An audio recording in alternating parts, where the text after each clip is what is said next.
Hey guys, PIEGUYRULZ here, and welcome to the top 10 SpongeBob titles in seasons 1 through 9. Why only 1 through 9? Because that's where I'm up to in reviewing every episode of SpongeBob ever. Also, when I did the top 10 worst list, I did 1 through 9, so it's only fair. So, are you ready for me to explain a bunch of obvious puns? Good! Let's get down to it. Number 10, SpongeBob Meets the Strangler. I'll admit, the title in and of itself is not incredibly clever, but I appreciate just how blunt it is. It's the kind of title that lets you know exactly what's going to happen in the episode, and when you're poring over episode lists or trying to remember the title of this one, you are never ever going to forget what it's about. Whereas something like Naughty Nautical Neighbors could be applied to about 20 different episodes, SpongeBob only meets the Strangler that one time. On top of that, the title leverages the brilliance of the episode in having this character that really doesn't fit in with SpongeBob's world invade it and be this really brutal menace that just gets his butt handed to him by SpongeBob's zaniness. The Strangler is a great character with a great name, and that helps make this title one of the most memorable and best, despite how simple it is. Number 9, Toy Store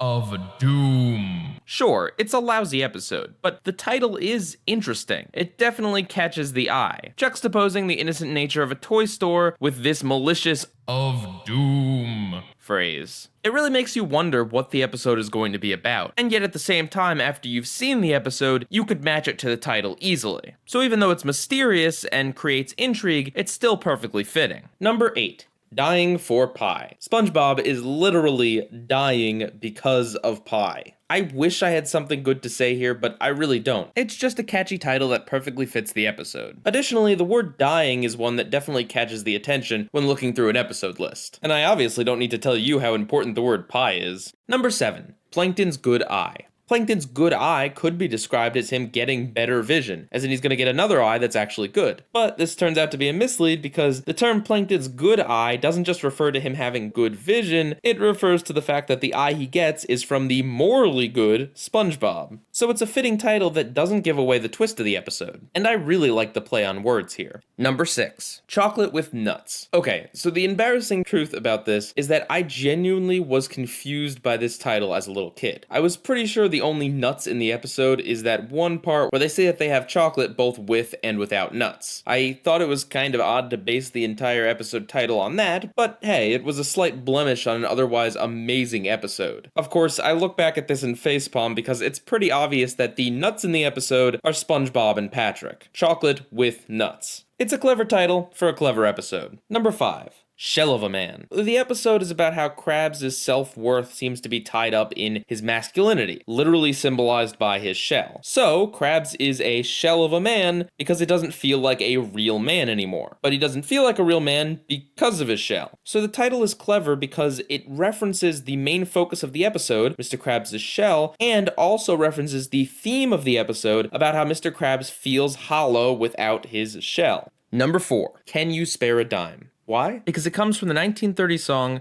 Brother, Can You Spare a Dime? Which is about a downtrodden beggar who has lost his job. Which, of course, literally plays back to what happens to Squidward in the episode. However, it's one of the best titles because not only does it feature an allusion to a song that basically describes the episode, but in the episode, Squidward gets fired over a dime. So if someone could spare him a dime, he could have actually maybe kept his job. But he also needs someone to spare him a dime because he's now homeless and broke. Number 3, snowball effect. So the phrase means something that starts out small and builds until it gets out of control, like a snowball running down a hill. This accurately describes the events of this episode. The snowball fight starts out small and builds. Same thing with Squidward's interest. He starts out not interested and then he ends up obsessed. In fact, many SpongeBob episodes could be described as the snowball effect, at least in terms of that one meaning. However, what makes this one great is that not only does it follow the meaning of the phrase, but it is literally about snowballs. Meaning you're never gonna forget which episode this title belongs to. Number 2, Idiot Box. So Idiot Box is a slang term for television, usually used in a pejorative way, as in, that idiot box will rot your brain. The episode Idiot Box is about SpongeBob and Patrick ordering a TV, but then deciding to instead play with the box. Squidward spends half the episode watching the Idiot Box, that is the TV, and then the other half of the episode watching the Idiot Box, that is the box with two idiots in it. The term idiot box kind of implies that whoever's saying it thinks that whoever's watching it should go outside and play. So it's more than something like dying for pie, which takes a phrase and makes it literal, in that not only does the term describe the episode, but the original intent behind the term also directly relates to the episode. Before we get to number 1, I'm going to give an honorable mention here to Move It or Lose It. I don't really think it's one of the best titles, but it is certainly one of the most fitting titles that could ever exist in SpongeBob history. It feels like they wrote the episode just to match that phrase.